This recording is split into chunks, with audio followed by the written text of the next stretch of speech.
I believe Americans care about corruptions, and I believe that Americans do not want to see their president involved in corruption. I believe all along that we need to have a thorough investigation of Hunter Biden and his relationship in the Ukraine. I believe the public needs to know how a vice president of the United States was able to stop a foreign government from investigating a company that was paying his son $83,000 a month. And I mean, I think this is, whatever the facts ought to come out. So, Ms. Atkinson, what have you learned about Hunter Biden in the Ukraine? Number one. Number two, why hasn't the mainstream media cared? And assuming that Joe Biden would become the next president of the United States, will they start caring? I have not done as deep a dive into the Hunter Biden question as other journalists who have written really good pieces, including left-leaning publications starting about a year ago this time. We're doing some great investigations, and I think that can be attributed to the fact that at the time there must have been people putting out the narrative, as I say in the news, that did not want Joe Biden to be the nominee or wanted somebody else. So therefore, even among left-leaning political figures and so on, this was debated. But then once Joe Biden became the nominee, it evaporated, at least as a discussion among the liberal press and left-leaning figures, and it became supposedly a conspiracy theory by conservatives at that point, although it was quite well documented and covered previously. I learned that there are, at the very least, some very legitimate questions to ask about conflict of interest and potential conflict of interest. I learned that if you substituted the name Biden and Trump, or Trump's children and Biden's children, I think you would undoubtedly have a very different kind of media coverage than the lack of interest and the advocacy that comes from some of the media that are trying to squelch the story and the discussion of it, aided by social media and powerful interests who don't want it talked about. And do I think it will change under a Biden presidency? I don't think so. I think there will be some criticism in the popular press of Joe Biden when he comes under criticism by others in the left-leaning, again, press or political figures. Maybe he's not doing the right things, but he's certainly not going to come under the same sort of scrutiny or attacks or the one-sided coverage that President Trump got. And I've written books about this, showing that the false coverage, not just the biased coverage, but the media mistakes made all the way from the New York Times to the Washington Post and to CNN over and over again, just false reporting and false information. I don't think we're going to see that. I think in the campaign, that was demonstrated that we will see a whole different kind of news coverage with Biden for reasons that I've explained. With news organizations, I agree with Lee, now largely taken over by narratives and propaganda. We've invited these special political and corporate interests to use us for their talking points and their distribution of narratives and storylines. And by and large, that's what many of us have become. So Ms. Atkinson, how can somebody who believes they're a legitimate journalist like Wolf Blitzer or Jake Tapper not care about this? They've portrayed themselves to be legitimate journalists that want to get to the facts, hold people accountable. They're very clear they want to hold both sides accountable. How can they continue then to not care about something like Hunter Biden? Well, I worked at CNN back when it was a news organization back in 1990-93, and we wouldn't have dreamed of covering stories. I spoke to many former CNN insiders in the book that I just wrote. They're all horrified at the turn that this once very prestigious and fairly straight down the middle news organization has taken. And you have to understand, if you realize that the media landscape has now been successfully co-opted and we've invited them in, I say we've been infiltrated by these interests that want to turn us into these mouthpieces, then you understand that when you do that job, you put forth a narrative, even if it proves not to be true, that you are given promotions and attention, and your views are then amplified by the like-minded media and social media, and it feels like you're doing everything right. Your colleagues are patting you on the back, and it just sort of feeds upon itself. But it's evolved into a situation where it's not journalism as certainly as I knew it, and as I think many Americans, if you've been around long enough, thought of journalism. I think it's all being redefined right now and changed. So take individuals like Jake Tapper and Wolf Blitzer. Can they actually go back to becoming legitimate journalists again, or is it just the way it's set up with their producers and the way CNN works that it'll never go back to a normal investigative and a fair media outlet? Well, a lot of people weighed in on that when I interviewed them recently, including former people who were executives at CNN and were there part of the discussions about changing the way CNN worked into what it is today. So I'm not an expert on this, but a lot of people think that it is not going to be able to go back to what it once was, even though there is a demand. Even people who want to get their left-leaning news from CNN and maybe their right-leaning news from Fox or somewhere else, they still want a place they can go that they feel is just telling you the story where it leads and more down the middle. But the people I spoke to the extent these are news executives who worked in the industry, they don't feel, if they had to guess, that CNN can go back to what it was, but they also don't think it survives moving forward without Donald Trump, the villain, in the way that it's been doing the last 4 years. Pretty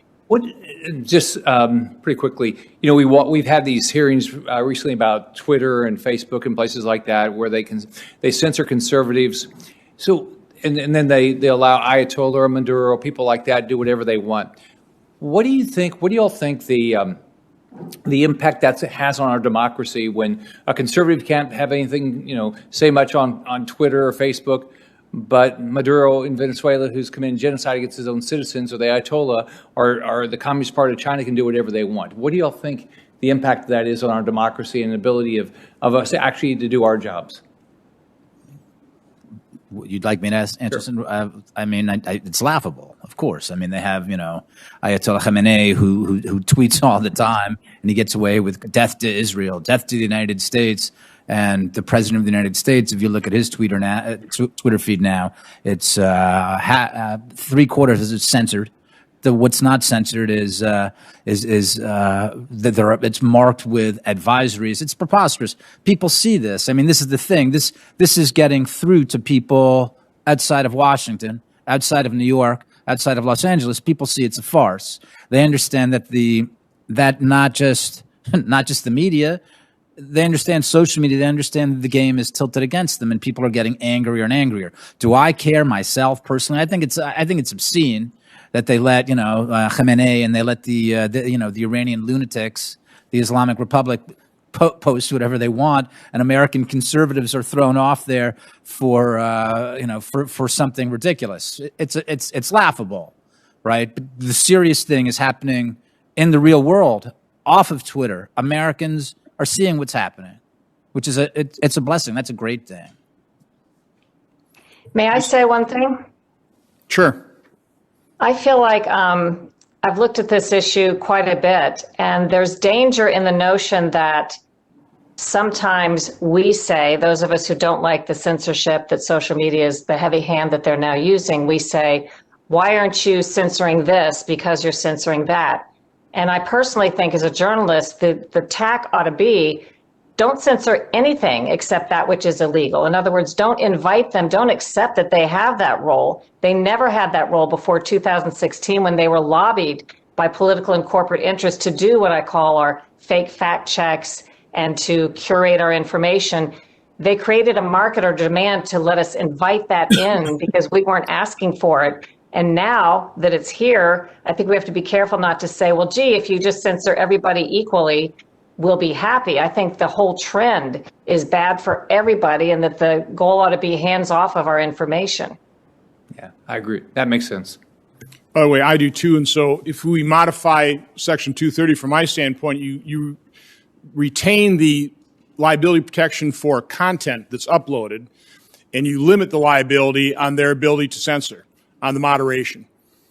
They have to publish what those policies are. They have to be completely transparent, and I think people should have a cause of action if they're censored, if they're demonetized, if they're destroyed by them not following their very transparent, very open policies. But with that, I'll turn that over to Senator Hawley, who has potentially other thoughts on that issue. Yeah, I'm glad you raised this issue, Mr. Chairman, and I couldn't agree more with what you just said, or Ms. Atkinson with what you just said. I think it's absolutely vital, and maybe we'll talk about this more in just a second, that these social media companies not be permitted to be the censors of the nation. I don't want them censoring anybody, unless, as you say, Ms. Atkinson, I think exactly rightly, unless it's illegal. I mean, if it's child pornography, sure. But if it's political speech, no. And why should we entrust Mark Zuckerberg with the power of censorship? And you're right, Mr. Chairman, the way to do this is to give American citizens a private right of action. Let them sue over the content moderation decisions as it relates to citizenship. That would, or as it relates to censorship, rather, that would clear this up, I think, really quickly. And but that's, of course, exactly what the technology companies don't want. They don't want any change to Section 230. Mr. Brock, let me come to you, if I could, to talk just a little bit about the FISA process.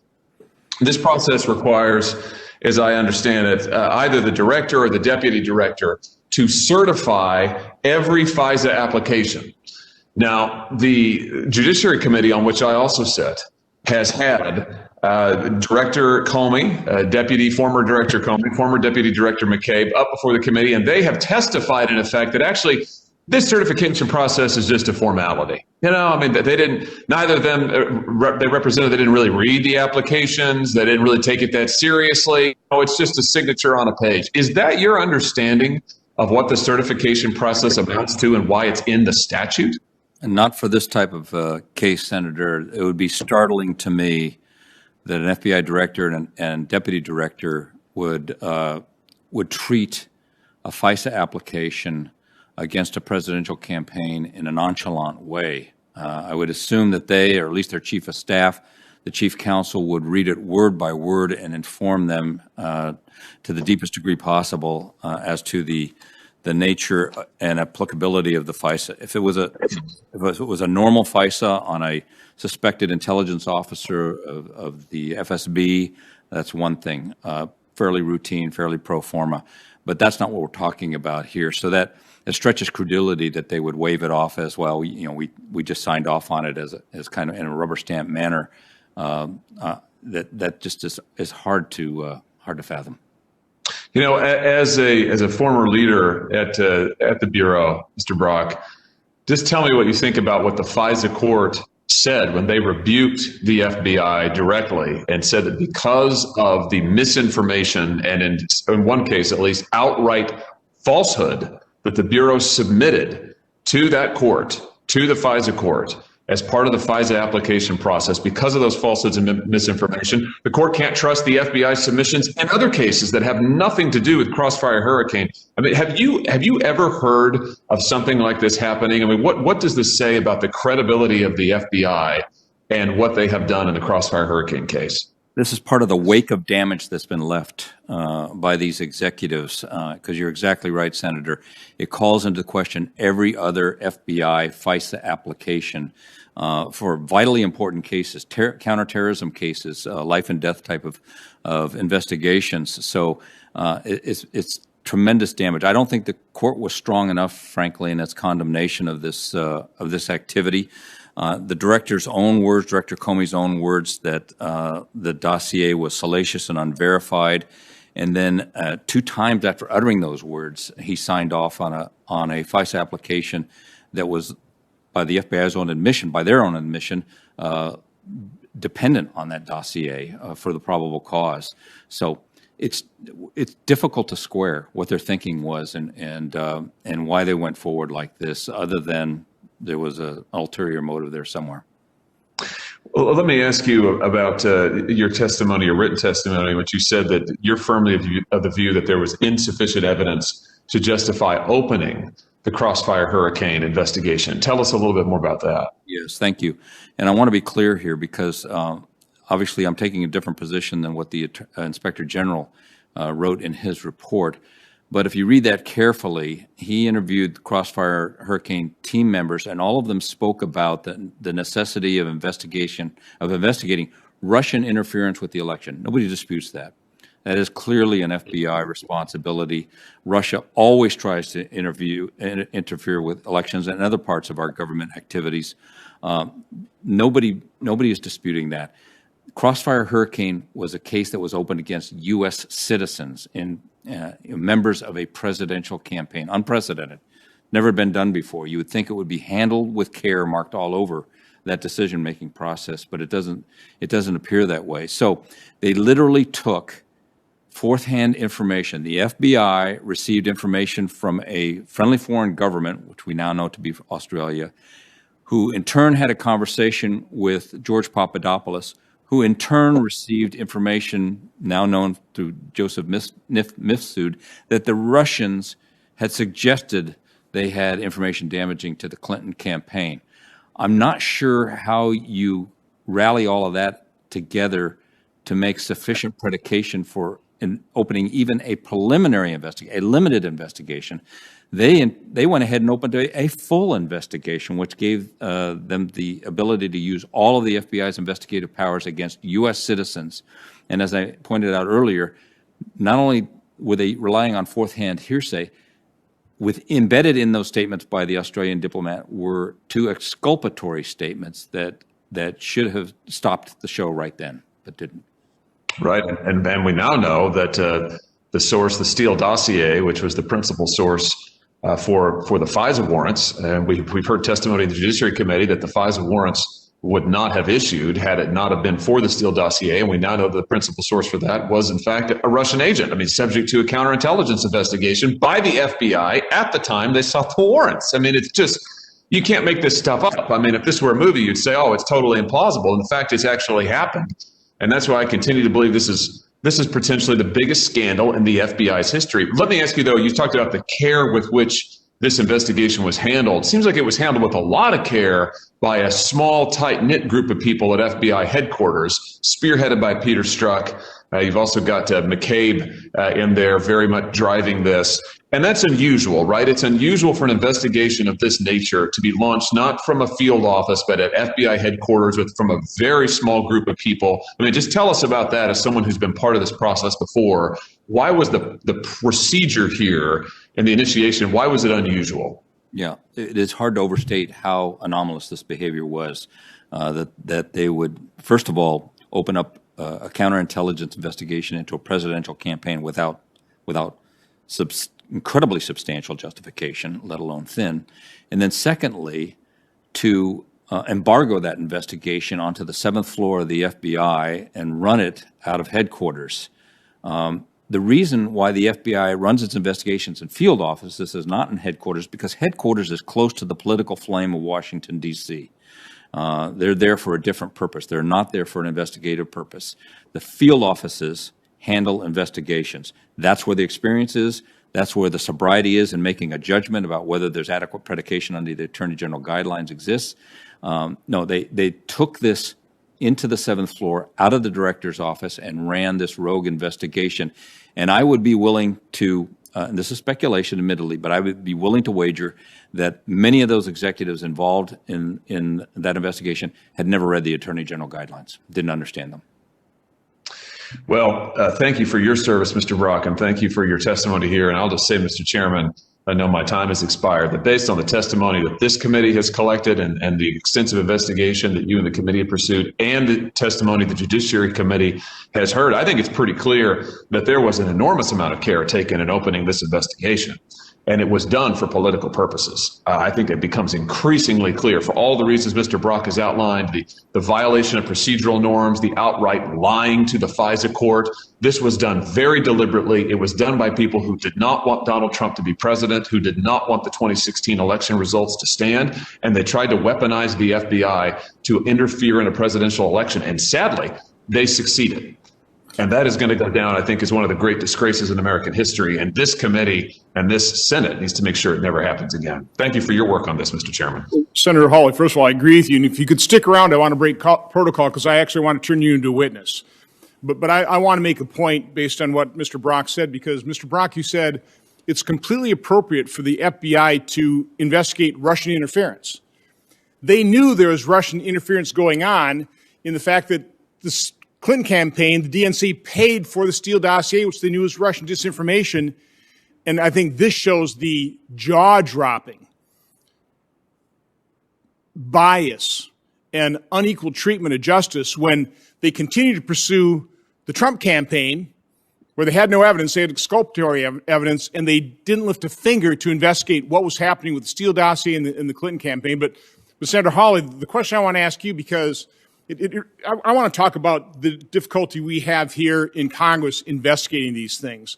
The resistance I've had to getting documents, even out of the agencies under a Republican administration. You had the ability to interview both Mr. Comey and Mr. McCabe. And by the way, you did an excellent job with Mr. Dorsey and Mr. Zuckerberg, particularly because you had whistleblower information. You had documents. So you could ask them some pretty hard questions, some pretty revealing questions. My big problem in bringing either Mr. Comey, Mr. McCabe, any of these characters, is we haven't had the documents. Can you speak to trying to prepare for your judiciary hearing, interviewing both Mr. Comey and Mr. McCabe? I watched that. There was a couple interesting revelations, but because you didn't have documents, because you couldn't, ask them, well, what did you mean in this email? How much did that hamper your ability to actually question them when they were witnesses before your committee? Well, I think there's no doubt that the stonewalling, and I think that's the only word that you can reasonably use here, the stonewalling by the FBI of both the Judiciary Committee and this committee in the investigation into Crossfire Hurricane and the origins here has absolutely hampered the investigation. Of course, that's been deliberate. I mean, they have withheld information from us. They've withheld documents. We've had to threaten, we've had to cajole, we've had to issue subpoenas in some cases. I mean, this is what you've been doing. So to not be able to have the source material, and I'll tell you also, we've been told over and over the Durham report. Durham is handling this. Wait for Durham. Well, the Senate has an oversight responsibility of its own, and the public has a right to know. And when a presidential election has been interfered with, and when the FBI has been leveraged by a political party, in this case, the Clinton campaign in 2016, leveraging the FBI, the most powerful law enforcement body in the world, to interfere in a presidential campaign, and they successfully did it. That is something that the Senate absolutely must investigate and has a right to know, and the public has a right to be part of that process. And I'm afraid they've been effectively denied by the FBI itself, which to this day is refusing to turn over key documents and stonewalling and slow walking. And that's why I say, Mr. Chairman, it is just confirmed in me the conclusion that the FBI needs pretty fundamental reform. And what Mr. Brock was just describing, a political atmosphere has clearly taken over in the upper echelons of the FBI, which is a great disservice to the field agents and the men and women who are out there on the line every day, enforcing the law, investigating, bringing criminals to justice. But you've got this political group in Washington, D.C., and what they're doing is dangerous. Well, you just set me up for my next question. I appreciate that. And again, I really appreciate you participating in this hearing and caring about it. Didn't have a whole lot of participation. We've had a couple Democrat senators blink on and blink off and not ask any questions, so they're not particularly inquisitive, and that's part of the problem. But I've made this comment a number of times. I've made this point that when it comes to investigations about wrongdoing in the political realm, we do it completely backwards. I mean, take a look at what happened. Take a look at the corruption that we now know about. But how long it took for us to get this level of knowledge of what happened. And by the way, we are a long way from fully understanding this because of the resistance, because of the obstruction. But I would argue that the order of investigation ought to start, again, this is investigations within the political realm, wrongdoing there. It should start with congressional investigations. Congress ought to have access to all the information. I can't tell you how many times the excuse has been given to me when we've requested things, even under subpoena, that, well, we've got an active criminal investigation, or we've got a special counsel, or we've got John Durham. He doesn't want you interfering with his investigation. The way this should work is, because it's, from my standpoint, is so far more important to expose this so the public understands what happened, to provide that accountability of public awareness as a deterrent, as opposed to a criminal prosecution and putting somebody in jail, because it rarely happens anyway. So I think Congress needs to first investigate, have all the access to all the information, and then If we see potential criminal activity, we refer those cases to the Justice Department. If there's a conflict there, then you set up a special counsel. So we've done this completely backwards, and here we are 4 years later, and we're only now starting to uncover the extent of the corruption. And the corruption is incredibly troubling. It should have troubled every member of Congress, every U.S. senator, every member of this committee, but it obviously doesn't. Because apparently corruption is partisan. If it's corruption in the side of your party, not worried about it. I'm worried about it regardless. So, Mr. Brock, I want to ask you the question really, how much would it really hamper a criminal investigation if Congress had the same information? Yeah, I appreciate your frustration, Senator. I think all of us are looking for a deep level of cooperation and transparency from the FBI. I'm not here to second guess the decisions they make because there's information I don't have access to that can mitigate certain decisions that are made or color certain decisions that are made. But the nation is craving transparency right now. And I think it's better for the FBI to rip the Band-Aid off. And if there are things that are embarrassing to the FBI that have to be revealed, then let's get it over with. The Bureau has taken a beating over the last 3 or 4 years at the hands of some bad actors. We shouldn't. There's no shame in that. There were some poor decisions made, whether politically biased or not. They were poor decisions that dramatically impacted the American trust in the FBI. So let's restore that. And the best road to that is complete transparency. So I would encourage that. I would also encourage, frankly, and this is a challenge to Congress, I think we have an inadequate description of what corruption means, political corruption means. Right now, federal law is fairly narrow. There are anti-bribery laws. And beyond that, it is hard to really get at corrupt activity. And maybe we need a new definition. If there are family members that are being enriched because of someone being in office, if there are loans being forgiven of political officers, and it is difficult to prosecute that, maybe we need a new definition of corruption and new laws. And it might be difficult for Congress to pass that type of legislation. But right now, it's frustrating for the FBI to see a lot of corrupt activity and not really be able to take much action against it. Other criminal violations wound the flesh.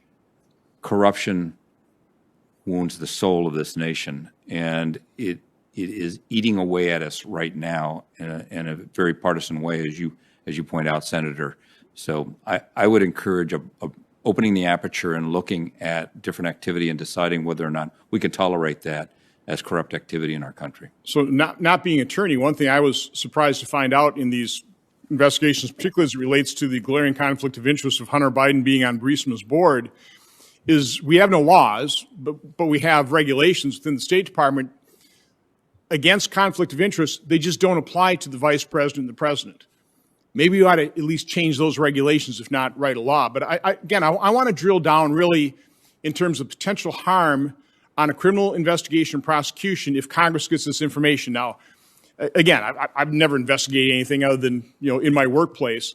So I've learned a fair amount of kind of how you go about doing this. And it makes sense that if you really want to go after the kingpin, you start interviewing people lower in the organization. You don't necessarily want the kingpin to know what you're finding out. Correct. So to me, that is the greatest harm that could occur against a criminal investigation if all this is made public in Congress.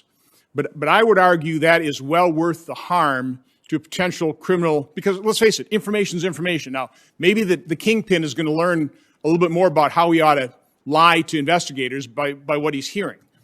But facts are facts, and you can still potentially successfully prosecute somebody and convict them even with just the facts. So am I right? Is that the way that having Congress access to this information, having the public aware of this, is that really the main harm that it might cause a criminal investigation? From my standpoint, that's not worth withholding information from the public, certainly not 4 years. Understood, and thank you for that clarification. I understand your question better now. There is a traditional concern, obviously, and attention that when you're bringing criminal charges against someone, that they have the opportunity for a fair trial, because that person may be acquitted, may be found innocent or not guilty, at least. And so there is a concern that a presumptive or premature release of information where there is a risk that that information might be leaked out somehow, that it could bias or impact a potential prosecution and a subject's determination of guilt or innocence. So I would agree with you that I think there are circumstances where information can be securely shared with Congress. That's been proven through the classified committees in this Congress that they can keep secrets. So if there's some mechanism that can be put in place to extend that assurance, then your argument is valid. So the point I'm making is I'm willing to sacrifice the conviction for the public exposure in wrongdoing of the political realm. Because again, you said a lot of this stuff probably doesn't rise to a criminal act, but it's certainly wrongdoing. It's certainly a glaring conflict of interest. It's certainly a problem when it comes to counterterrorism issues, potential extortion. That was the whole reason that the FBI said, well, I mean, and political figures, we got to investigate these potential ties to Russia to Trump, because imagine the blackmail that could be perpetrated against the Trump administration. Well, the same thing's there in terms of a Biden administration as well, and then some. I mean, what we found out about connections to CEFC, how that's tied to the Chinese government. I mean, it's a large company just all of a sudden off the face of the earth. This is troubling, and it just amazes me how the press has just turned a blind eye to it. I want to continue to drill down a little bit on FBI, because I am disappointed. I hate to say this, but I'm very disappointed in Director Wray's inability to restore credibility and integrity of the FBI. I just am. I think the only way that can happen is total transparency, and he hasn't been totally transparent. I don't know whether you ever briefed Congress, but I know when we had the director before our committee in our annual threat hearing, at the tail end of that, I asked him a couple questions. And the question I had for him, because he'd always say, well, this happened before I became director, a lot of this. So, well, here's something that happened under his watch. Again, the predicate being, we found out that the FBI knew the primary subsource was a suspected Russian agent. They knew that Hillary Clinton campaign bought and paid for the Steele dossier. They knew there was Russian disinformation in that. They knew that as of January 2017. They knew all of that. And yet, in March of 2018, I believe it was, members of the FBI, we have the documents of how they were preparing to brief, and they did brief, the Senate Intelligence Committee, and represented that the Steele dossier was reliable. How can that happen? I asked that to the director. I didn't get a very good response. I mean, do you understand how that could happen? This is more than a year later after the FBI knew full well the Steele dossier was far from reliable. And of course, James Comey always said it was salacious and unverified. Yeah, Senator, I'm going to choose my words carefully here. Obviously, my interests are to restore the credibility of the FBI and the American people. Christopher Wray, I think, has done a very good job of advancing a level of trust. I do agree, and I think there's frustration among retired agents and even agents that are currently in the FBI that there should be an urgency to be transparent as nearly as possible. But again, I say, I don't know all the facts. I don't have visibility into some of the sources that may need protecting. There are entirely viable reasons, so I can't second guess that. I do think that it is irresponsible to hear calls for Director Wray's removal unless there is specific cause like there was for William Sessions or James Comey. I don't see any of that. There may be frustration with the pace of how the FBI is responding, and pressure should be kept on. The FBI is used to that. They should be held to account. They should be called to testify and explain themselves. But there are factors that can come into play here. Just to show you these again. Yeah. Do you think this is acceptable? No, and I think what you're running into there, Senator, frankly, and this is something that they should be called to account for. You have a unit or a section inside FBI headquarters that is doing that kind of redacting.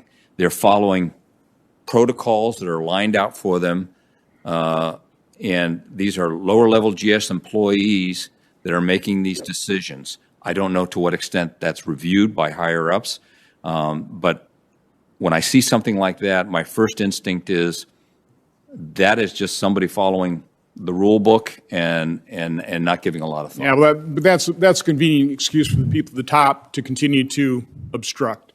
I'd be happy, I'd be happy to talk about what I know about Director Wray from my reporting. I would be happy to talk about it.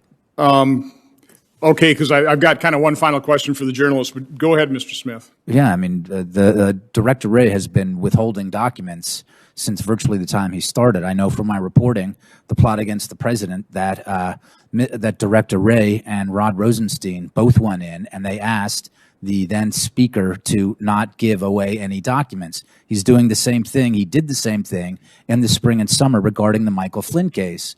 Director Wray is anything else but an exemplum of transparency. There's a real problem there.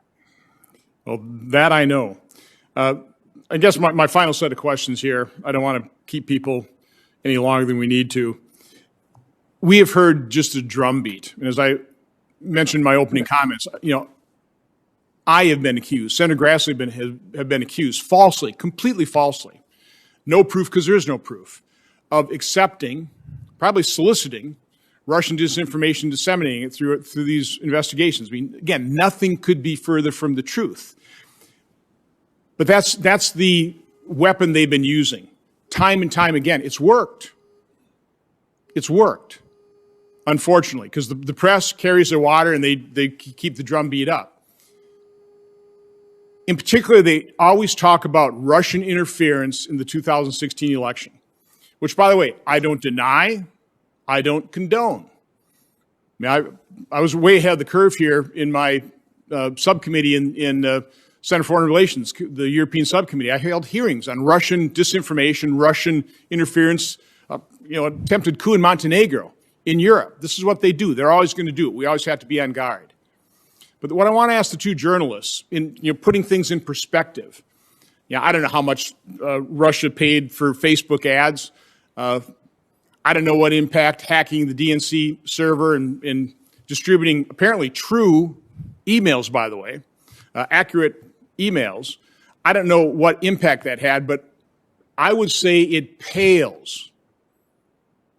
The impact of Russian interference in our politics and our elections pales in comparison to the impact that Jack Dorsey denies of Twitter, of his censorship, of Facebook's censorship, of the extreme bias in the media. So I'll start with Ms. Atkinson. Do you agree with that assessment that the interference, the ability of media and social media to impact our politics, impact our elections vastly outperforms anything that Russia or foreign power could potentially do? And again, real quick, Ted Cruz asked Jack Dorsey, do you have the ability to impact our politics? He said, no. I followed up. You all agree that Russia can use your platforms and influence our politics, which is why you're on guard, why you put these controls in place. You don't agree that you, in using your own platforms in censorship, in search manipulation, you can't affect our politics, and they just all say no.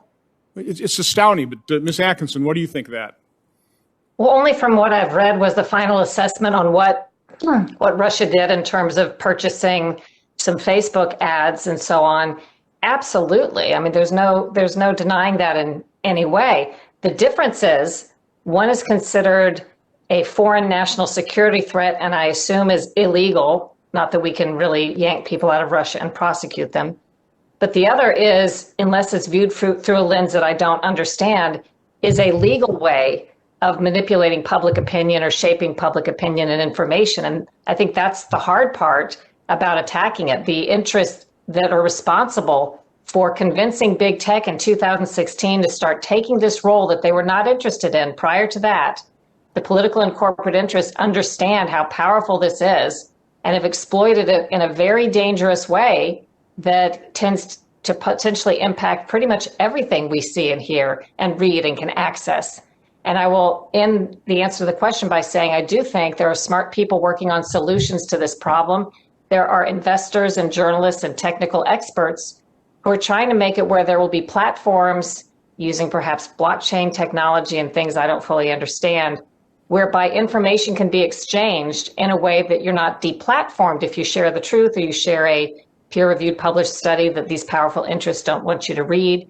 And I think some solutions and alternatives we will see in the next 4 years. The question is, in the meantime, we have this very, very managed and controlled news and internet environment that we're trying to grapple with. You brought up an issue. I don't think enough Americans really understand the economic power in terms of like small businesses. I have had to intercede a number of times for people who've been demonetized or they've shut down their platforms, whether it's on Facebook or Twitter or wherever. I mean, these companies are out there to be used. It's kind of like if AT&T back in the 50s said, we're not going to let you use our phones anymore. That could destroy a business overnight. Now, AT&T didn't do that, but Facebook and these social media companies are.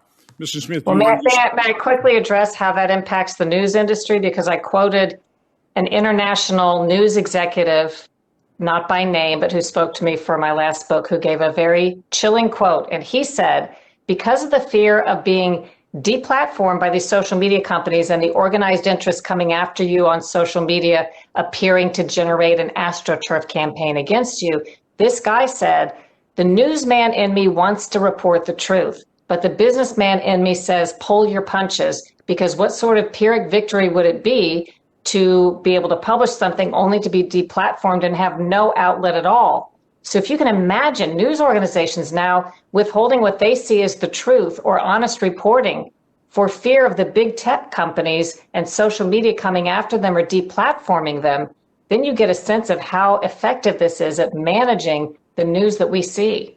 So one thing I just found out, to build on that point, I don't know exactly how this works, but apparently, I found this out from Dr. Robert Epstein, who's been monitoring Google's influence on the campaigns, that, for example, the New York Post allows Google to read their Gmail.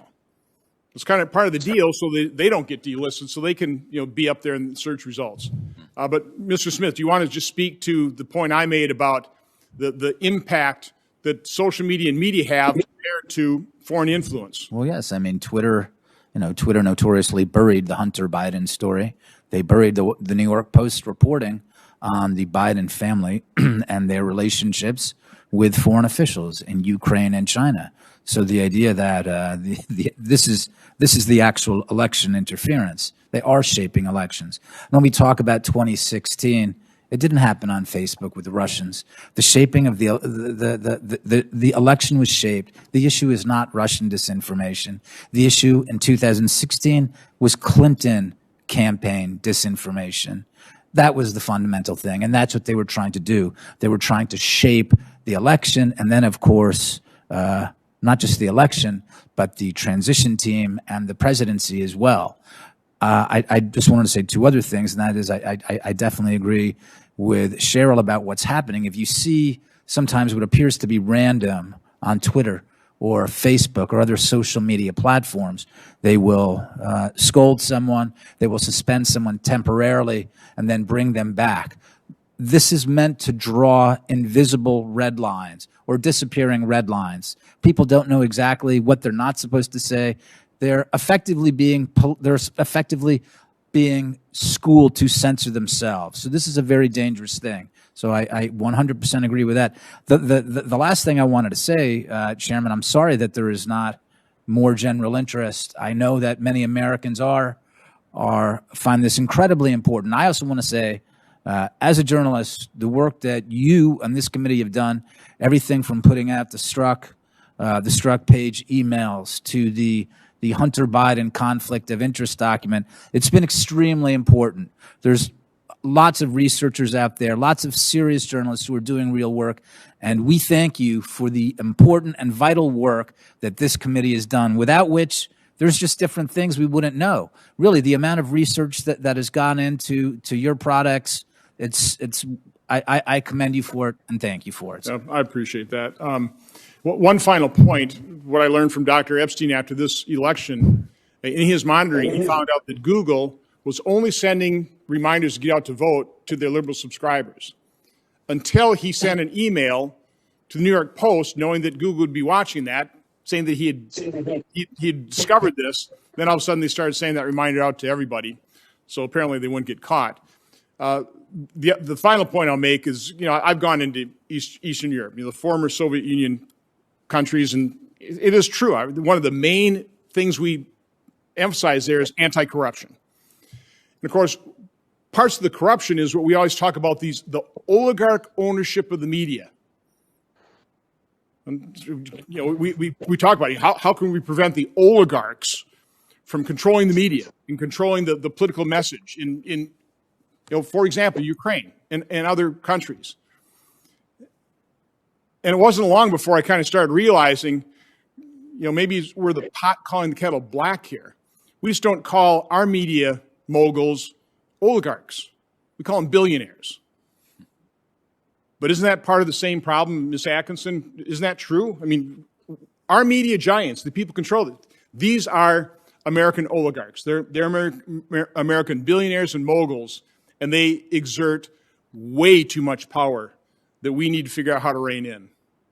Ms. Atkinson. I haven't explored the business aspect. I know that's a common thought. I can't speak authoritatively to that.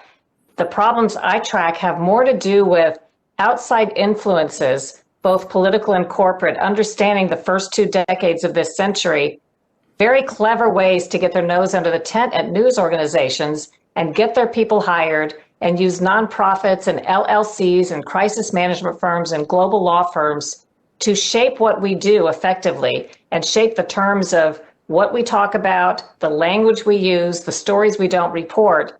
And then in 2016, after, in my view, they had effectively controlled much of the news landscape, they saw we could still get unfettered access to information online. So they set about in a very organized fashion to attack that source of information as well. That's where we are today. Mr. Smith, do you have any final comments? No, I agree 100% with that. And that's why I say that what we're looking at in the media now is not simply about partisanship. They are serving as a platform, as a sword and shield for the oligarchs. You're absolutely correct. And if you look at the major Washington media press organizations, the Washington Post and the Atlantic, this is precisely what's going on. It's not just political partisanship. These are platforms for oligarchs, tech oligarchs. Mr. Brock, do you have any closing comments? That's a little out of my swim lane, but I will say. I'm just saying in general in terms of the hearing. Yeah, well, in general, let me just add on.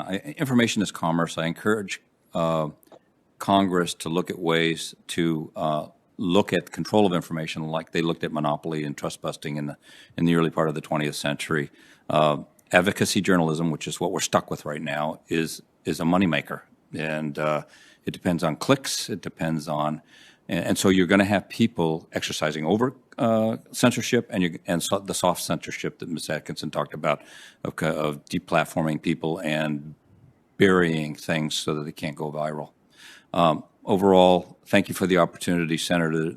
Your work here on the committee, as Lee mentioned, is very, very important in exposing the bad actions that were taken by a few individuals in the FBI and the damage that they did as a result to the lives of U.S. citizens.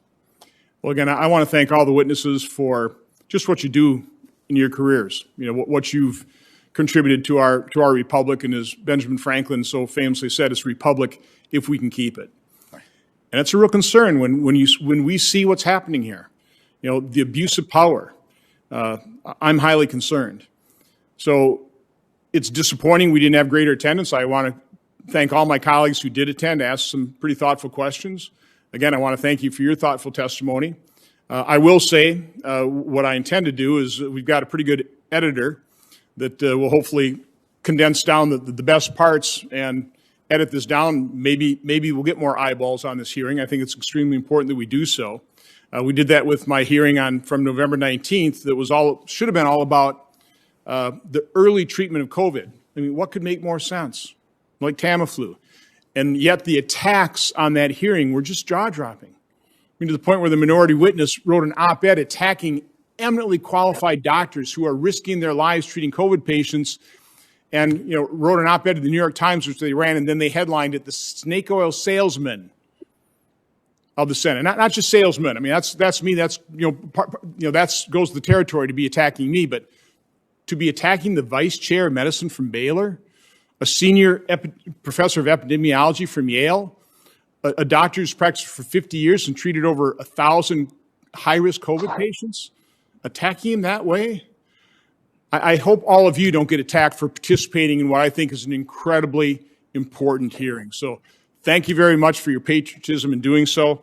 Thank you for your testimony. I am asking that all the documents from a press release that both myself and Senator Grassley released today, that they be entered in the record. And I'll also say that the hearing record will remain open for 15 days until December 18th at 5 p.m. for submission of statements and questions for the record. This hearing is adjourned.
Thanks for watching, and if you haven't already, please consider subscribing to our channel.